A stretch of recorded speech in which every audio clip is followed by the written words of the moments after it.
মদ্যপান, ধূমপান ও মাদক সেবন স্বাস্থ্যের পক্ষে ক্ষতিকারক। বাংলা সাহিত্যের মণিমাণিক্যের মধ্যে থেকে বাছাই করে নেওয়া গল্পের সম্ভারে সেজে ওঠে ঝরাপাতার গল্পের আসর। আজ আপনার জন্য তারাদাস বন্দ্যোপাধ্যায়ের লেখা তারানাথ তান্ত্রিকের গল্প বেতাল। তারাদাস বন্দ্যোপাধ্যায় বিভূতিভূষণ বন্দ্যোপাধ্যায়ের একমাত্র পুত্র। ব্যারাকপুরে জন্মগ্রহণ করেন 1947 সালের 15ই অক্টোবর। উনি আমাদের ছেড়ে চলে যান 2010 সালের 18ই জুলাই। বাবার মতোই করেছেন শিক্ষকতা।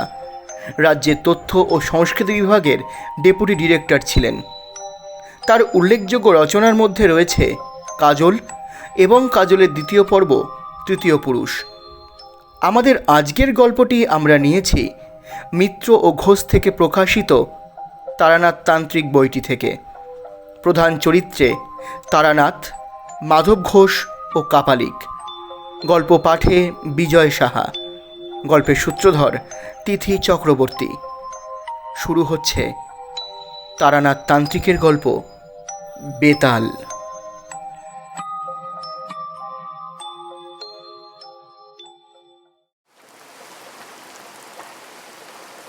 দিনটা সকাল থেকেই মেঘলা। দুপুরের দিকে বেশ এক পশলা বৃষ্টিও হয়ে গেল। তারপর আর বৃষ্টি নেই বটে, কিন্তু আকাশ থমথম করছে কালো মেঘে, জোলো বাতাস দিচ্ছে। এমন দিনে মনে একটা কি করি ভাব হয়। দু একখানা বিলিতি ম্যাগাজিন বন্ধুদের কাছ থেকে চেয়ে এনে পরে পড়ব বলে জমিয়ে রেখেছিলাম। এখন সেগুলো উল্টে পাল্টে দেখলাম। বাদলার দিনের মেজাজের সঙ্গে ঠিক খাপ খাচ্ছে না। কি করা যায়? স্ত্রীর সঙ্গে গল্প করব? না, 7 বছর বিয়ে হয়ে যাওয়ার পর আর বাদলার দিনে খোলা জানলার ধারে স্ত্রীকে নিয়ে কাব্য চলে না। যতই নিষ্ঠুর শোনাক, কথাটা সত্য। মহাকালে নির্মমতা এবং অতীত সুখের দিন সম্বন্ধে বিমর্ষভাবে চিন্তা করছি, এমন সময় দরজায় কড়া নড়ে উঠল। উঠে গিয়ে দরজা খুলে দেখি কিশোরী সেন। ভেতরে ঢুকে কাদামাখা রাবারের পাম্প ছাড়তে ছাড়তে হেসে বলল, তা বলছি, এই বর্ষার দিনে বাড়ি বসে করছো কি? যে অশ্ব নেই তার তৃণ সংগ্রহ করছিলাম। খুব ভালো হয়েছে তুমি এসেছো। একেবারে মিলনো দিন, তাই না? কিশোরী বললে, এই, আর বসে কাজ নেই। একটা জামা টামা যাই হোক কিছু একটা গলিয়ে নাও। চলো তারানাথ জ্যোতিষীর বাড়ি ঘুরে আসি। আর কিছু না হোক, দু একটা আজব গল্প তো শোনা যাবে। এমন দিনেই তো উদ্ভট গল্প জমে নাকি? তারানাথের কথা আমার যে কেন আগেই মনে পড়েনি তা ভেবে অবাক হলাম। বললুম, বসো, ধুতিটা বদলে নি। পথে বেরিয়ে বললুম, ট্রামে উঠে কাজ নেই, মাসের শেষ, সেই 8 পয়সা দিয়ে বরং সিগারেট কেনা যাক। হেঁটে মেরে দিই চলো, এইটুকু তো পথ। কিশোরীরও মাসের শেষ। 8 পয়সার পাসিং শো কিনে হাঁটতে হাঁটতে দুজনে মঠ লেনে তারানাথের বাড়ি হাজির হলুম। দরজা খুলে দিল তারানাথের মেয়ে চারি। আমাকে দেখেই বললে, কাকা বাবু, আজ আমার লেসের ডিজাইনটা ভোলেননি তো? রোজ রোজই আপনি ভুলে যান। আজ ভুলিনি, আগে থেকেই পকেটে রেখে দিয়েছিলাম। বের করে হাতে দিতেই চারি হাসি মুখে বাড়ির ভিতরে যেতে যেতে বললে, বসুন, বাবাকে ডাকি। খবর পেয়ে তারানাথ খুব খুশি হয়ে বেরিয়ে এলো। বহুদিনের মধ্যে তারও এমন একনিষ্ঠ শ্রোতা ও ভক্ত জোটেনি। গল্পে লোক শ্রোতার মর্ম বোঝে। তক্তা পোষে বসতে বসতেই তারানাথ বলল, তারপর হঠাৎ যে ভালো লাগছিল না বাড়ি বসে, তাই আড্ডা দিতে চলে এলুম। দু একখানা গল্প হবে নাকি? তারানাথ স্পষ্টতই খুশি হলো। বললে, আরে বসো বসো, জমি আগে বসো তো দেখি, কি খাবে বলো? ও চারি, চারিমা, এদিকে শোন দেখি একবার। চারি এসে দাঁড়াতেই তারানাথ বলল, যা দেখি, চট করে তেল, নুন, কাঁচা লঙ্কা দিয়ে মুড়ি মেখে নিয়ে আয়। পরে চা দিবি। তারপর আমাদের দিকে ফিরে বলল, কি গল্প বলবো, তোমরা তো এইসব বিশ্বাস করো না। কিশোরী বললে, ও অমনি বলে বসলেন, বিশ্বাস করি না। বিশ্বাস যদি নাই করব, তাহলে এই বাদলায় এতখানি পথ ঠেঙিয়ে এলুম কি করতে? সে গল্প শোনার লোভে নাস্তিক আর অবিশ্বাসীরাই অলৌকিক গল্পের ভালো শ্রোতা হয়, জানো? আপনার কাছে এতদিন আসছি, আপনি কিন্তু আমাদের অলৌকিক কিছু দেখালেন না। তারানাথ উজ্জ্বল চোখে আমার দিকে তাকিয়ে বলল, মানে শূন্যে হাত নেড়ে সন্দেশ রসগোল্লা আনা, জলকে মন্ত্র পড়ে শরবত করে দেওয়া। তোমাকে তো একদিন বলেছি ওসব খুব নিম্ন শ্রেণীর শক্তি। ভেলকি ও করাই গরুর বারণ ছিল, তবে করিনি কি? করেছি। কম বয়সে ভক্তদের অবাক করার জন্য পয়সা রোজগারের ফিকিরে করেছি কিছু কিছু। বাকি শক্তিও তাতেই গেল। ওতে কিছু নেই বাপু, আসল তান্ত্রিক কখনো ভেলকি দেখায় না। কিশোরী বললে, আচ্ছা, সাধুরা যে চোখ বুজে ত্রিভুবন ত্রিকাল সব সামনে দেখতে পান, এখানে বসে বিলেতে কি হচ্ছে সব বলে দিতে পারেন, এসব কি বিশ্বাসযোগ্য? নিশ্চয়, সদ্গুরু পেলে আর প্রকৃত সাধনা করতে পারলে তুমিও পারবে। যেমন ধরো, সদ্য মৃত কোনো চণ্ডালের সব থেকে মুন্ড কেটে এনে অমাবস্যা বা সংক্রান্তি তিথিতে শ্মশানে গর্ত করে তাতে সেই মুন্ড নিক্ষেপ করতে হবে। পরে গভীর রাতে সেই গর্তের ওপর পদ্মাসনে বসে মাথার ওপরে মরাদার কাকের বাঁ দিকে ডানা রেখে 1,00,000 বার বীজমন্ত্র জপ করলে তুমিও সর্বজ্ঞ হতে পারো। বীজ মন্ত্রটি কি? সেটি বলা যাবে না। তন্ত্রে অদীক্ষিত লোকের কাছে সাধনায় গুহ্যমন্ত্র বলা নিষেধ। বীজমন্ত্রই আসল কি না। চারি তেল জবজবে করে মুড়ি মেখে নিয়ে এলো। খেতে খেতে বললুম, আপনি কখনো সত্যিকারের কাপালিক দেখেছেন? কিশোরী জিজ্ঞেস করলে, তান্ত্রিক আর কাপালিকে পার্থক্য আছে নাকি কিছু? পার্থক্য আছে, তবে সেসব তোমাদের বোঝানো কঠিন, জেনেও তোমাদের কোনো কাজ নেই। হ্যাঁ, কাপালিক দেখেছি কিছু, কিন্তু একবারের স্মৃতি কখনো ভুলতে পারবো না। তারানাথ যেন একটু অন্যমনস্ক হয়ে চুপ করে গেল। বললুম, বলুন না সে গল্প, বেশ লাগবে শুনতে। বলছি এখন, তোমরা খেয়ে নাও আগে। সে এক ভয়াবহ কাহিনী হে, অনেক দিন বাদে মনে পড়ে গেল। এখনো মনে হলে গায়ে কাটা দেয়। এ ঘটনা কি মধুসুন্দরী দেবীর আবির্ভাবের আগের? বটেই। আমার ভবঘুরে জীবনের একেবারে প্রথম দিকে ঘটেছিল। তখনও আমি বীরভূমের মাতু পাগলিকে দেখিনি। চা এনেছিস? রাখ, এই তক্তপোষেই রাখ। এই নাও, চা নাও। আমরা চায়ে চুমুক দিলাম। তারানাথ গল্প শুরু করলে, হ্যাঁ, আমার বয়স তখন 22-23। বাড়িতে আর ভালো লাগে না। আমাদের গ্রামের ধারে বাঁধানো বটতলায় একবার এক বিচিত্র দর্শন সাধু এসে 7-8 দিন বাস করেছিল। সামনে ধুনি জ্বালিয়ে চুপ করে বসে থাকে, মাথায় চূড়ার মতো উঁচু জটার ভার, চোখ দুটো বেশ শান্ত। গ্রামের অনেকেই তার কাছে গিয়ে দুধ ফলমূল এসব দিয়ে আসতো। বৌঝিরা বায়ন করত মাদুলিতা বীজের জন্য। সাধু কিন্তু কখনো ভরং দেখায়নি, অলৌকিক শক্তি দেখিয়ে ভক্ত জোগাড়ের চেষ্টাও করেনি। কেউ বেশি বিরক্ত করলে বলতো, আমি কিছু জানি নে মা, আমার কোনো ক্ষমতা নেই, ভগবানকে ডাক, ভগবান সব ঠিক করে দেবেন। বেশি ধরাধরি করলে বলতো, আচ্ছা যা, আমি তোর হয়ে ভগবানের কাছে প্রার্থনা করব। এই সততার জন্য এবং কারো কাছ থেকে পয়সা না নেওয়ায় সাধুর ওপর আমার কেমন একটা আকর্ষণ জন্মালো। গেলাম একদিন সাধুর বটতলায়। একদিকে বসে আছি, নানা রকম লোক এসে নানা রকম বায়না করছে সাধুর কাছে। সাধু সবাইকে হেসে বিদায় করছে। এসব মিটতে মিটতে বিকেল করেই অন্ধকার নেমে এলো। এবার আমি আর সাধুই কেবল রয়েছি বটতলায়। পাশ থেকে একখানা চেলাকাঠ তুলে ধুনিতে গুজে দিয়ে আমার দিকে তাকিয়ে সাধু বলল, আয় এগিয়ে এসে বস। আমি সাধুর সামনে ধুনির এপাশে গিয়ে বসলাম। ধুনির আলোয় সাধু কিছুক্ষণ আমার মুখের দিকে তাকিয়ে থাকলো। তারপর একটা নিঃশ্বাস ফেলে বলল, সন্ন্যাসী হবার ইচ্ছে আছে না? আমি কিছু না বলে চুপ করে রইলাম। তোর সেসব হবে না, তবে তোর কপালে অনেক সাধু সঙ্গ আছে দেখেছি, কিন্তু শক্তি পাবি, কিন্তু সংসারে থাকতে হবে তোকে। আপনি তো কাউকে কিছু বলেন না, আমাকে এত কথা বলছেন কেন? সাধু একটু চুপ করে বসে থেকে বলল, তোর কপালে তন্ত্র সাধনার চিহ্ন আছে, কিন্তু অস্পষ্ট।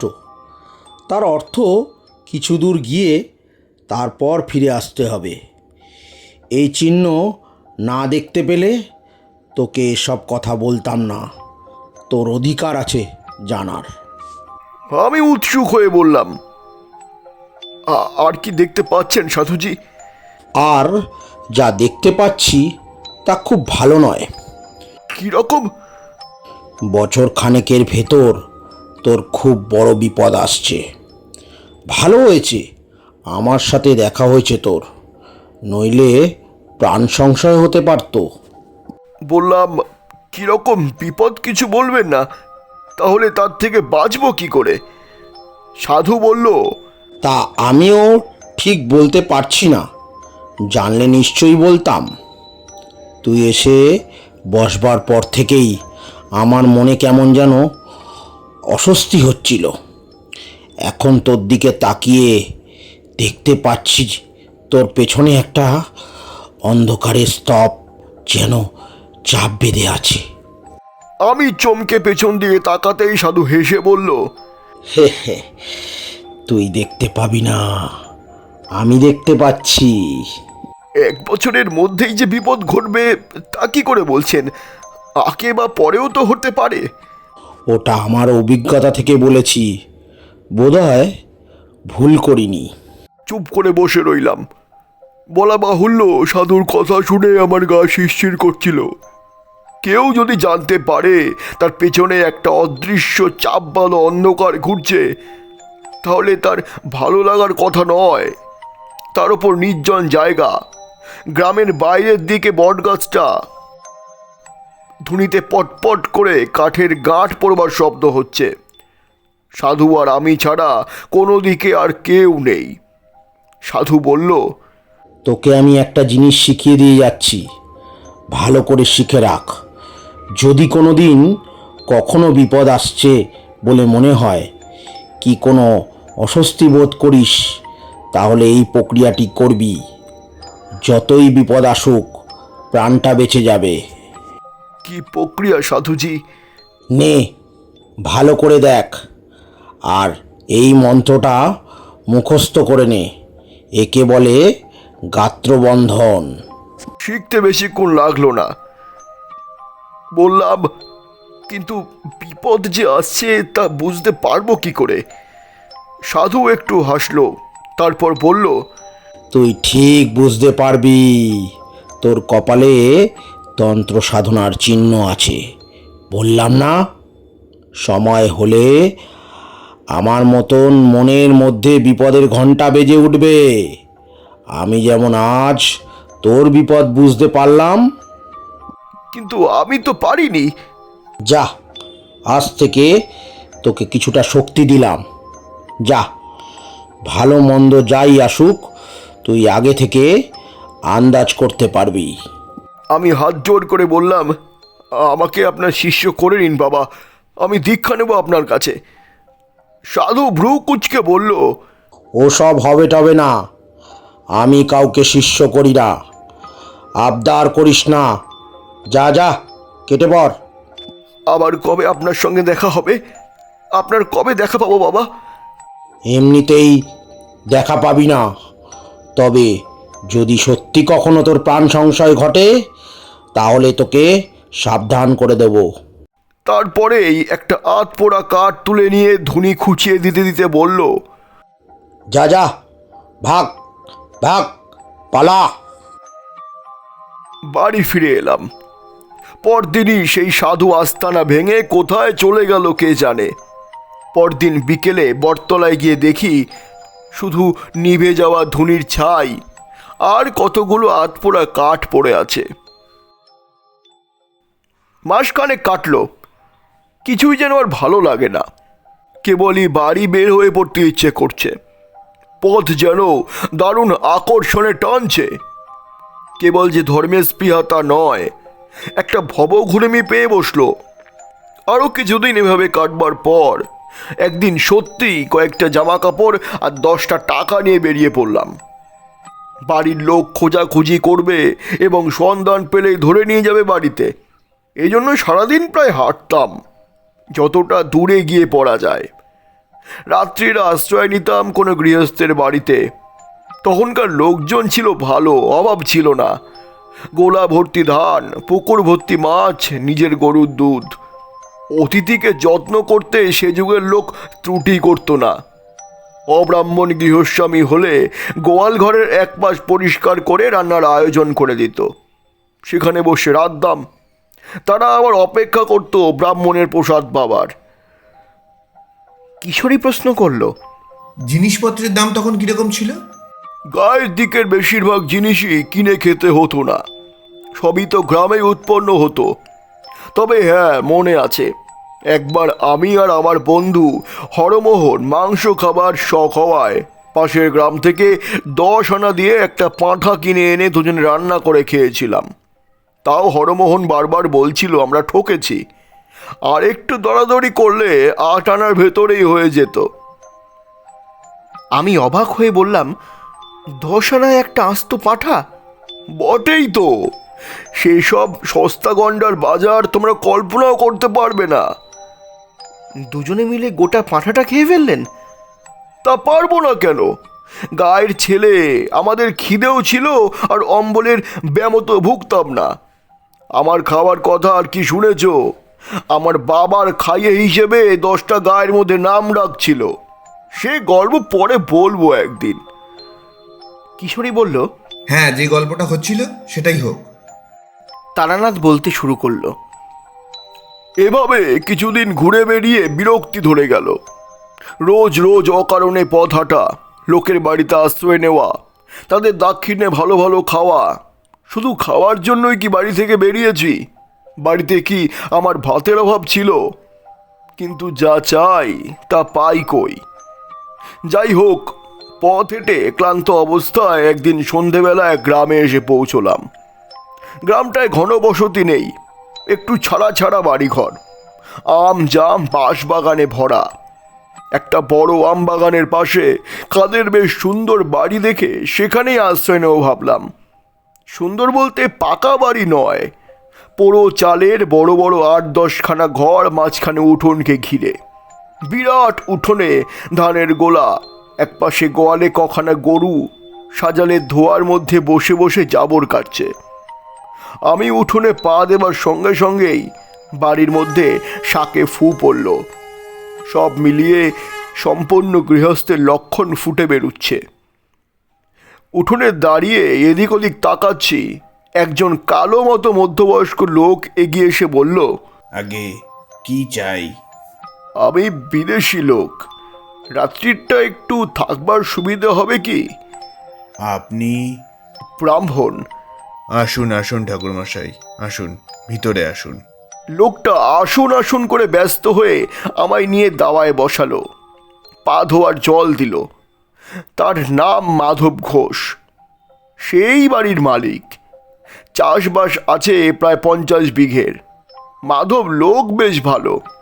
আমাকে রান্নার ব্যবস্থা করে দিয়ে সে ঠায় বসে রইল সামনে, বসে গল্প করে আর একটু বাদে বাদে হুকোটিকে এগিয়ে দিয়ে বলে, সাজুন, ব্রাহ্মণের প্রসাদ পাবো। কথায় কথায় আমি বললাম, আমাদের বাংলাদেশের আতিথেয়তা বড় সুন্দর না? এই যে তুমি আমাকে এত যত্ন করছো, এতে তোমার লাভ কি? জিভ কেটে মাধব বলল, এমা ছিচি, আগে ও কথা বলবেন না। ব্রাহ্মণ দেবতার হাঁড়িতে দুটি চাল দিতে পারছি, সে তো আমার সৌভাগ্য। তবে কথা কি জানেন, সব অতিথি তো আর সমান হয় না। এই তো দিন 7 আগে আমাদের বাড়িতে সে এক কাণ্ড। ধোয়া সুগন্ধি আতপ চাল হাঁড়িতে ছেড়ে দিয়ে তার দিকে ফিরলাম। বললাম, কেন, কি হয়েছিল? চুরি টুরি নাকি? তাহলে তো বরং ভালো ছিল। শুনুন না কাণ্ড। এই ঠিক গেল সোমবার বিকেলের দিকে এক লাল কাপড় পরা সন্ন্যাসী এসে বলে, তোমার এখানে থাকবো। আমার সাদা মনে কাদা নেই, বললুম থাকুন। গোয়াল ঘরে রান্নার ব্যবস্থা করে দিলুম। দিব্যি চেহারা তার, ফর্সা রং, ইয়া মোটা পৈতের গোছা, দেখে কিছু বোঝবার উপায় নেই। নিঃশেষিত কলকেটি উপর করে তামাকের গোল ঝেড়ে কলকেটি একপাশে রেখে মাধব বলল, সে রাত্রিতে কিছুই হলো না। পরের দিন সকালে সন্ন্যাসী যাওয়ার সময় আমাকে বললে, কাল যে মেয়েটি রান্নার জিনিসপত্র এগিয়ে দিচ্ছিল সে তোমার কে হয়? আমি বললাম, আমার মেয়ে। তারপর কি বলবো আপনাকে ঠাকুরমশাই, সন্ন্যাসী যা বলল তা শুনে তো নিমেষে আমার মাথায় রক্ত উঠে গিয়েছে।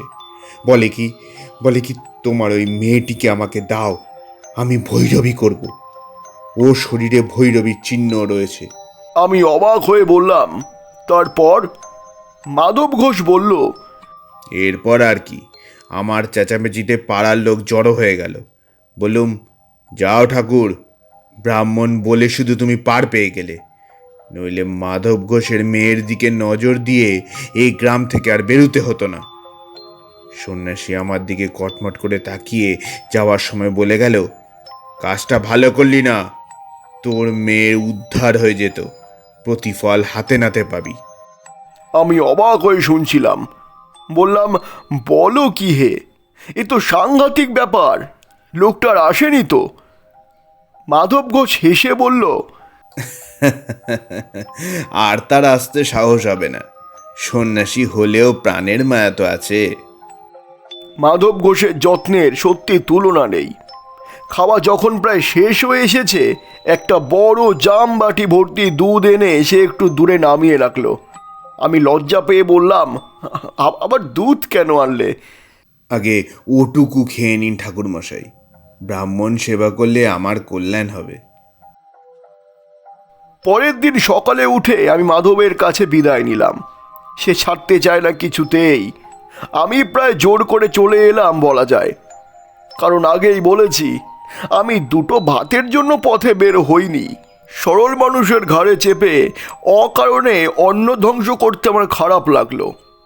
এই পথে আবার কখনো এলে তার বাড়িতে আশ্রয় নেব বলে কথা দিয়ে বেরিয়ে পড়লাম।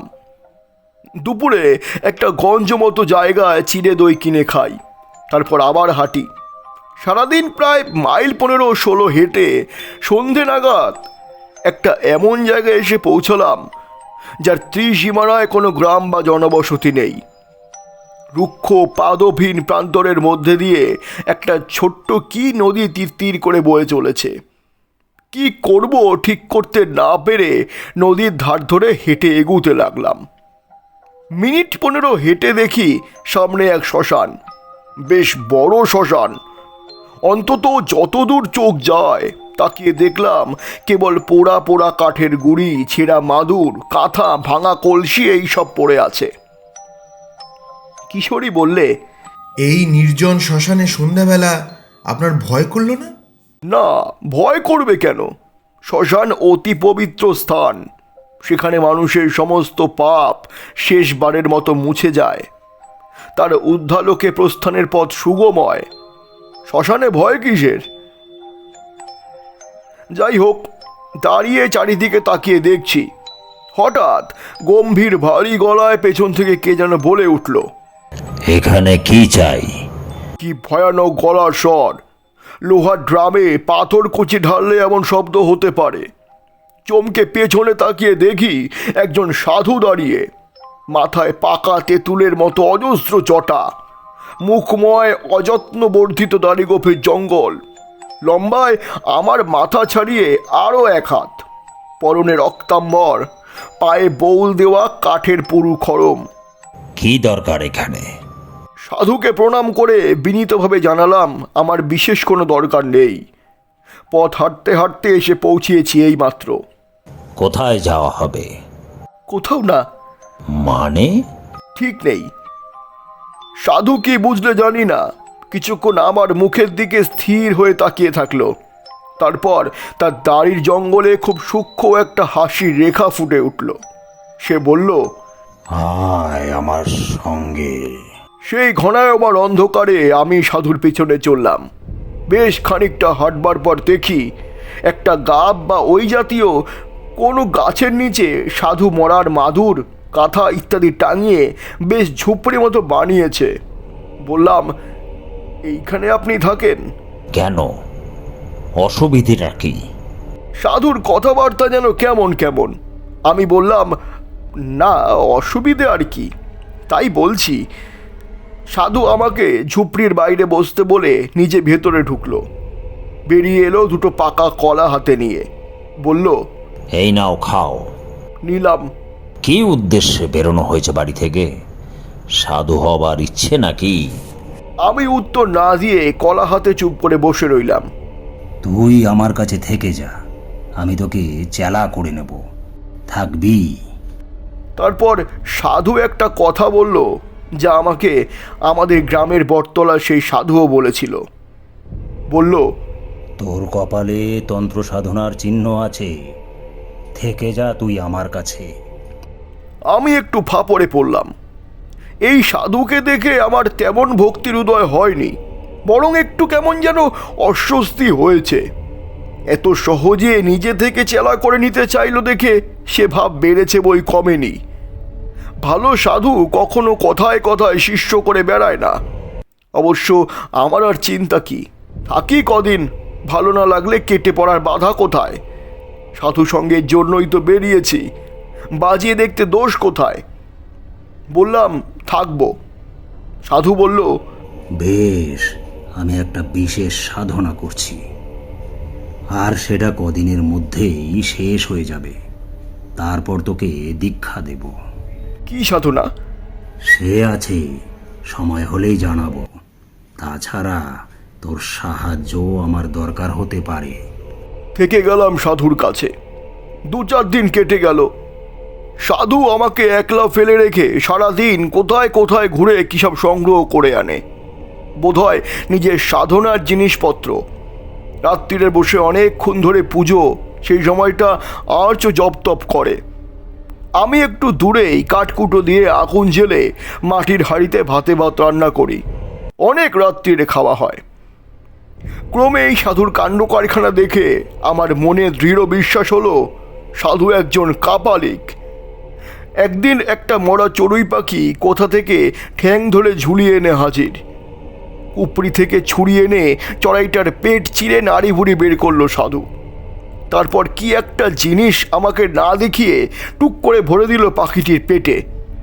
আবার ঝুপড়িতে ঢুকে 2খানা একই মাপের মাটির সরা এনে একটায় মরা পাখিটা রেখে অন্যটা দিয়ে চাপা দিয়ে দিল। তারপর একটু আটা মেখে সেই আটা দিয়ে 2টো সরার মুখই মুখে মুখ জুড়ে দিল। আমি অবাক হয়ে বললাম, এ দিয়ে কি হবে বাবা? সাধু সংক্ষেপে বলল,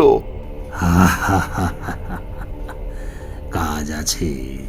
তারপর আমার হাতে মুখবন্ধ সরাটা দিয়ে বলল, আগুনে পোড়াও তো এটা, 1 ঘন্টা ধরে পোড়াবে। এইভাবে 3 দিন ধরে 1 ঘন্টা করে পোড়াবে। নাও। রান্না হয়ে গিয়েছিল, কিন্তু আগুন তখনও চলছে।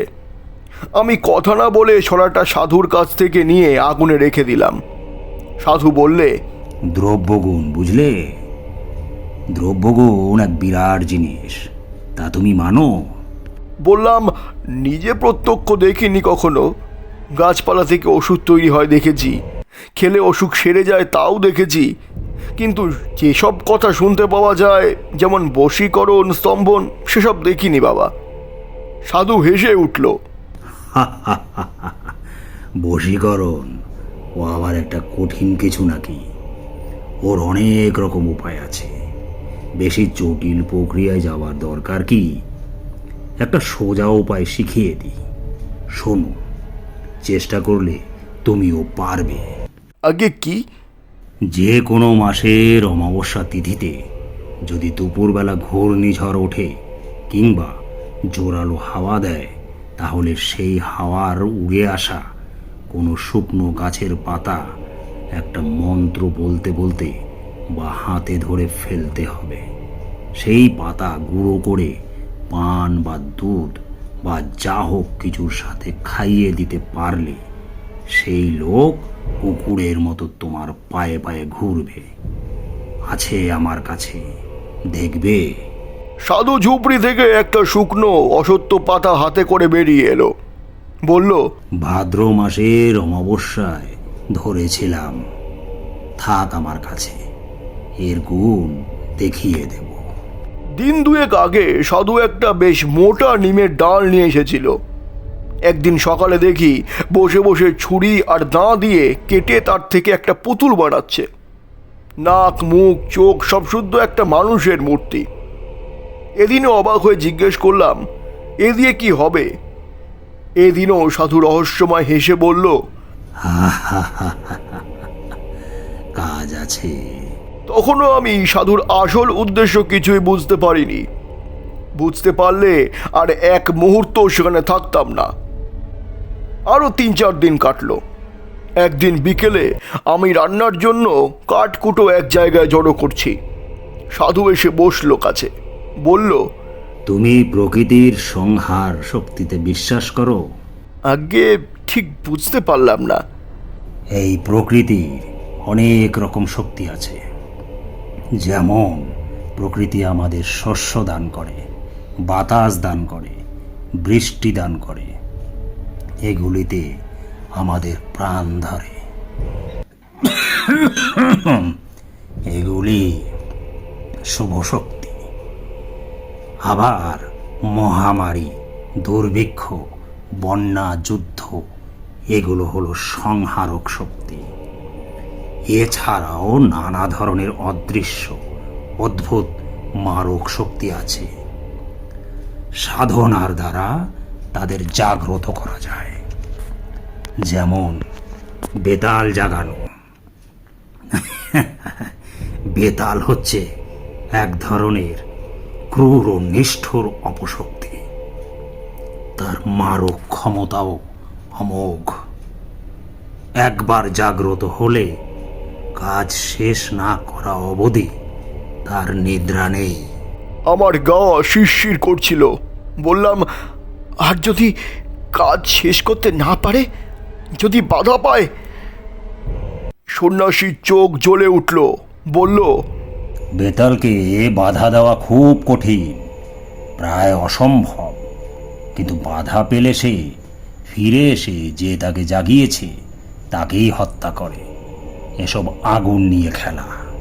সাধু একটু চুপ করে থেকে বলল, আজ রাত্রিরে তোমাকে বেতাল জাগানোর পদ্ধতি দেখাবো। তুমি ভয় পাবে না তো? প্রথমে ভাবলাম বলি হ্যাঁ, তারপর জিনিসপত্র পোটলা করে পালাই। কিন্তু কেমন একটা আকর্ষণ হলো। বললাম, না, আপনি কি এরই সাধনা করছিলেন? সন্ন্যাসী হেসে বলল, তাই। সেদিন রাত্রিরে যখন খুব গভীর, সাধু তার ক্রিয়াক্রম শুরু করলো। জবা ফুলের মালা, রক্তচন্দন এসব আগে থেকেই জোগাড় করা ছিল। সাধু সে নিম কাঠের পুতুলটা এনে তাতে বেশ করে তেল সিঁদুর মাখালো। তারপর সেটাকে কোমর অবধি পুতল মাটিতে। তার চারিদিকে বেড়ার মতন করে মাটিতে রেখে দিল একটা জবা ফুলের মালা। পদ্মাসনে বসে বিড় করে কি মন্ত্র পড়তে পড়তে পুতুলটায় চন্দনে ছিঁড়ে দিতে লাগলো। এইসব হলে ঝোলা থেকে বের করলো একটা মদের বোতল। সাধু ঝুপড়িতে একটা মরার খুলি ছিল, আগে থেকেই দেখেছি। সেটাতে খানিকটা মদ ঢেলে সাধু আমার দিকে তাকিয়ে বলল, হ্যাঁ, সেই বন্ধ সরাটা কই? আমি সরা এনে দিলাম। সাধু আটাগুলো নখ দিয়ে খুঁটে খুঁটে তুলে সরাটা খুলল। দেখলাম 3 দিন পোড়ানোতে ভেতরের পাখিটা একদম ছাই হয়ে গিয়েছে। সেই ছাই এক চিমটি নিয়ে মদে মেশালো সাধু, তারপর ঢক করে মদটা গলায় ঢেলে দিল। খাওয়ার পরেই সাধুর আশ্চর্য পরিবর্তন দেখলাম। সাধুর চোখ দুটো ছোট ছোট করে কোটরে গিয়ে যেন দুটুকরো কয়লার মতো জ্বলতে লাগলো। আমার দিকে ফিরে সাধু বলল, শুকনো কাঠ দিয়ে একটা ধুনি করো। করলাম। ধুনি বেশ জ্বলে উঠতেই সাধু রক্তচন্দন দিয়ে ধুনি পুজো শুরু করলো। তারপর তামার কোষায় গাওয়া ঘি, একটা জবা ফুল, আরো কি যেন মিশিয়ে মন্ত্র পড়ে আগুনে আহুতি দিল। সঙ্গে সঙ্গে একটা বিকট পোড়া গন্ধে ভরে গেল চারিদিক। সাধু বিকৃত গলায় হেসে উঠল, আর আমার মনে হলো সেই ধোয়া আর অন্ধকারের ভিতরে ধুনির মধ্যে থেকে একটা যেন জমাট অন্ধকার দিয়ে তৈরি মূর্তি উঠে বাতাসে ভর করে ভেসে গেল, কোথায় মিলিয়ে গেল। আমি অবাক হয়ে সেই দিকে তাকিয়ে রইলাম। মূর্তিটাকে খুব পরিষ্কারভাবে যে দেখেছিলাম তা বলতে পারবো না, তবে যেটুকু দেখতে পেয়েছিলাম তাতেই বুক ঠান্ডা হয়ে আসে। বিশাল স্থল রাত্রির অন্ধকার দিয়ে তৈরি যেন একটা আবছায়া। সাধু বলল, দেখলে ওই বেতাল। কোথায় গেল? এদিকে সরে এসো। আমি আসল কথাটা এতদিন তোমাকে বলিনি। আজ থেকে 15-20 দিন আগে এখান থেকে মাইল 20 দূরে এক গ্রামে আমি মাধব ঘোষ বলে একজন লোকের বাড়ি রাত্রিরে আতিথ্য গ্রহণ করি। আমার মাথায় বিদ্যুৎ খেলে গেল। মাধব ঘোষ? তাহলে এই কাপালি কি সেদিন মাধব ঘোষের বাড়িতে হাঙ্গামা করেছিল বটে? সাধু বলে চলেছে, সেই মাধব ঘোষের বড় মেয়েটির দেহে প্রকৃত সাধন সঙ্গিনী হবার উপযুক্ত সমস্ত লক্ষণ বর্তমান ছিল। আমার বর্তমানে কোনো ভৈরবী নেই। আমি পরদিন সকালে মাধব ঘোষের কাছে সাধনার জন্য মেয়েটিকে চাইলাম। মাধব দিল তো নাই, উপরন্তু আমাকে অকথ্য অপমান করে বাড়ি থেকে তাড়িয়ে দিল। সে অপমান আমার বুকে কাটার মতো বিঁধে আছে। বেরিয়ে আসবার সময় মাধব আমার ঘাড়ে হাত দিয়ে একটা ধাক্কাও দিয়েছিল। আমার গায়ে হাত। আচ্ছা মাধব ঘোষ, এইবার দেখব তোমাকে। আমি ভয় পেয়ে বললাম, কি করবেন আপনি? কি করবেন? করব কি? করেছি। এই যে বেতাল জাগিয়ে পাঠালাম, কোথায় গেল সে? পাঠালাম সেই মাধব ঘোষের বাড়ি। এইবার সে বুঝবে কাকে সে অপমান করেছিল। কি হবে মাধব ঘোষের? আজ তার নিজের ক্ষতি কিছু হবে না। আজ তার বাড়িতে একটা কিছু করে আসবে বেতাল।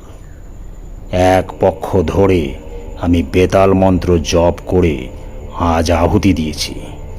কাল অমাবস্যা, কাল পূর্ণাহুতি দেব হোম করে। ওই যে নিম কাঠের পুতুল দেখছো, ওটা হচ্ছে মাধব ঘোষের প্রতিমূর্তি। ওই পুতুলে কাল প্রাণ প্রতিষ্ঠা করে বেতালকে চিনিয়ে দেব। তারপর বেতাল আবার কাল যাবে মাধবের বাড়ি। আর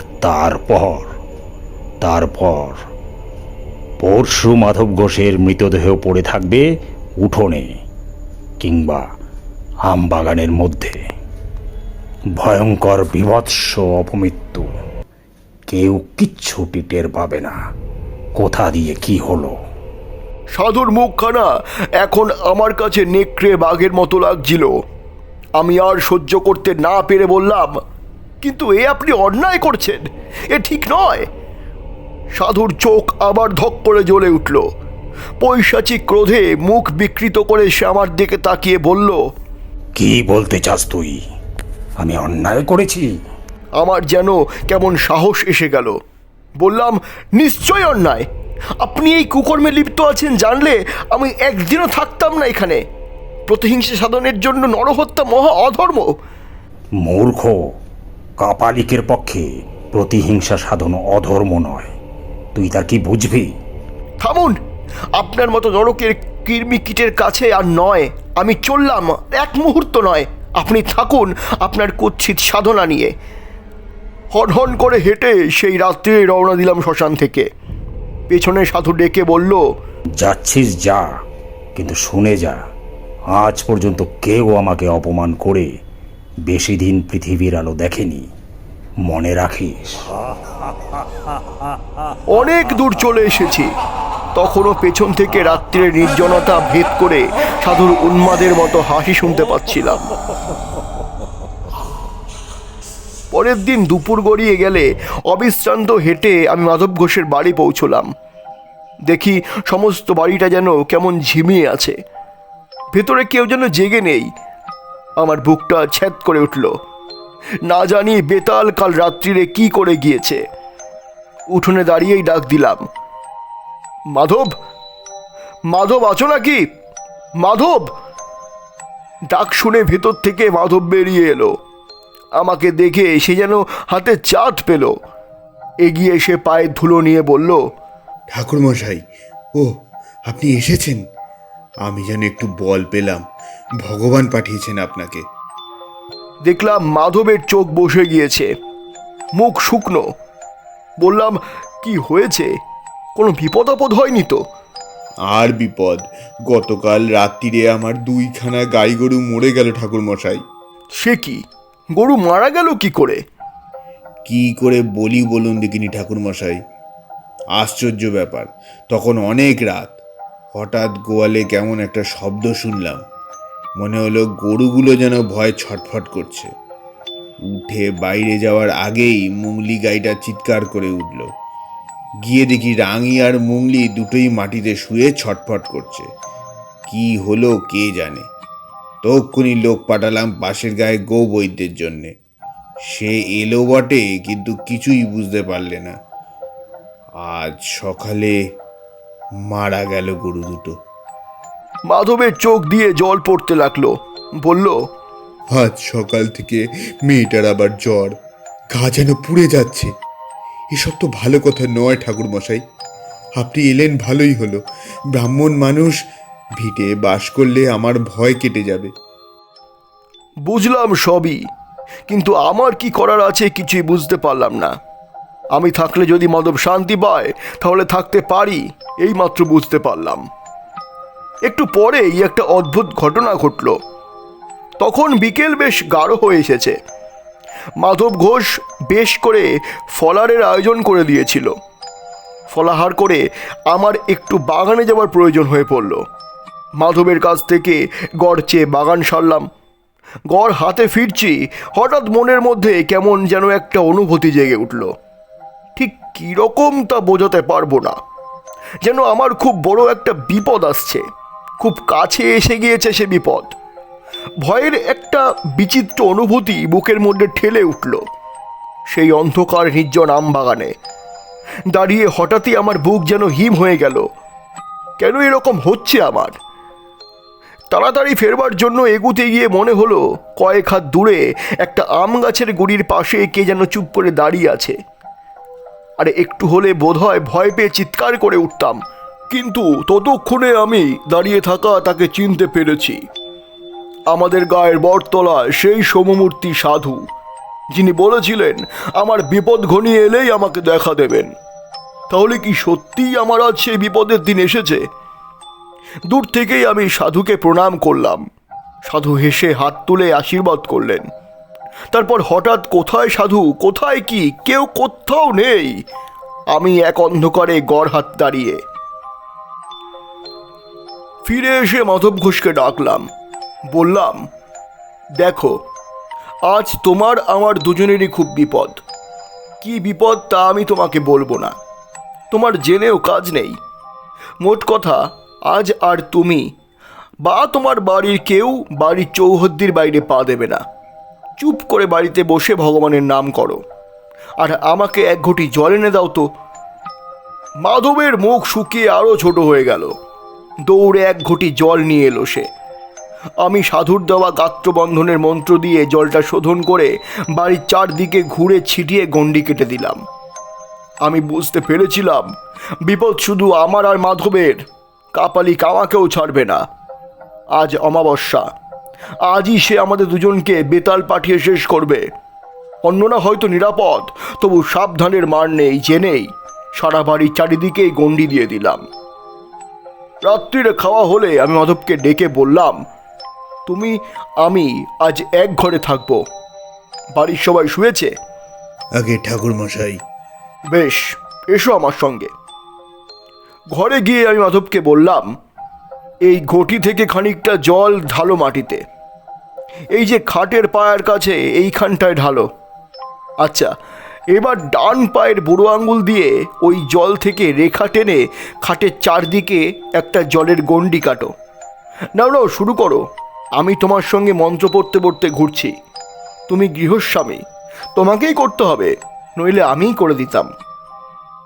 সেই গণ্ডির ভিতরে খাটে উঠে আমরা দুজনে বসে রইলাম। সে কি ভয়ঙ্কর রাত! আমার বুকের ভেতরে এই বিচিত্র বিপদের ঘণ্টা বেজে চলেছে। কি যেন ঘটবে, কে যেন আসছে। আমার পাশে চুপ করে বসে আছে মাধব। ঠিক মাঝরাত পেরিয়ে যাবার পর হঠাৎ যেন এক ঝলক হাওয়ায় বাইরের আমবাগান কেঁপে উঠল। ঝড়ের সময় নয়, কিচ্ছু নয়, হাওয়া এলো কোথা থেকে? ক্রমে সেই হাওয়া বেড়ে রীতিমতো ঝড়ে পরিণত হলো। সমস্ত আমবাগান যেন ভেঙে পড়বে। বাড়ির জানলা দরজা দড়াম দড়াম করে বন্ধ হতে আর খুলতে লাগলো। বাড়ির ভিতরে মেয়েরা শব্দ করে কেঁদে উঠলো। আমি চেঁচিয়ে বললাম, কেউ বাইরে আসবে না, সব ভেতরে বসে থাকুন, কেউ বাইরে আসবেন না। ঝড়ের শব্দের মধ্যে কার যেন বিভৎস হুঙ্কার, বিকৃত জান্তব গলায় কে যেন অমানসিক হুঙ্কার করছে। কে যেন ঝড়ের ছদ্মবেশে প্রাণপণ চেষ্টা করছে বাড়িতে ঢোকবার। বারবার অদৃশ্য কিসে বাধা পেয়ে ফিরে যাচ্ছে। খানিকক্ষণ এরকম চলার পর হঠাৎ ঝড়টা যেন এক মুহূর্তে থেমে গেল। আবার শান্ত আমবাগান। মৃদু হাওয়ায় বাড়ির কলা গাছের পাতা নড়ছে। যে বাড়িতে ঢোকবার চেষ্টা করছিল সে যেন উদ্দেশ্য সফল হবে না বুঝে ফিরে গিয়েছে। আমার বুকের ভিতরের বিপদের ঘণ্টাও হঠাৎ থেমে গেল। মাধব ঘোষ আতঙ্কিত চোখে আমার দিকে তাকিয়েছিল। আমি বললাম, আর ভয় নেই, বেঁচে গেলাম বোধহয়। সেদিন রাত্রিটা আমরা খাটেই বসে রইলাম। পরের দিন সকালেই খবর পেলাম মাধবের মেয়ের জ্বর নেমে গিয়েছে। আমি সকালেই বিদায় চেয়েছিলাম, মাধব ঘোষ কিছুতেই ছাড়ল না। খালি বলে, আপনার দয়াতেই রক্ষা পেলাম ঠাকুর মশাই। বেঁধে রাখতে পারবো না জানি, তবু এই বেলাটা আপনাকে থেকে যেতেই হবে। থেকে ভালোই করেছিলাম, নইলে ঘটনার শেষটুকু জানতে পারতাম না। বিকেলে মাধবের কাছ থেকে বিদায় নিয়ে বেরিয়ে প্রায় মাইলখানেক চলে এসেছি। দেখি ঘোড়ায় চড়ে এক দারোগাবাবু কোথায় যেন চলেছেন। পেছনে দুজন পাগড়িওয়ালা সেপাই। আমার কাছ দিয়ে যখন তারা যাচ্ছেন, কি মনে হতে একজন সেপাইকে জিজ্ঞাসা করলাম, কোথায় চলেছ বাপু? সেপাইটা বলল, সামনে বিরামখালিতে একটি শ্মশান আছে জানেন? সেই শ্মশানে এক কাপালিক থাকতো, সে খুন হয়েছে। ধরা গলায় বললাম, খুন হয়েছে বোঝা গেল কি করে? মাথাটা নাকি একেবারে মুচড়ে উল্টো দিকে ঘুরিয়ে দিয়েছে। অনেকে মিলে করেছে আর কি, একজনের কাজ না। আমি তখন সব বুঝতে পেরেছি। কাপালিকি তো বলেছিল, বেতাল বাধা পেলে ফিরে গিয়ে যে জাগিয়েছে তাকেই আক্রমণ করে। কি ভয়ঙ্কর মৃত্যু! একবার তাদের সঙ্গে গিয়ে মৃতদেহটা দেখে আসবার ইচ্ছে হচ্ছিল, পরে সে ইচ্ছে দমন করি। মনে মনে আমাদের গায়ে দেখা সৌম্য সাধুকে প্রণাম জানিয়ে আবার রওনা দিলাম। গল্প শেষ করে তারানাথ বললে, কিরকম শুনলে? আমরা বললাম, ভালোই। পথে বেরিয়ে কিশোরীকে বললাম, বিশ্বাস হলো? সে কথার জবাব না দিয়ে কিশোরী হেসে বলল, দিনটা তো ভালো কাটলো।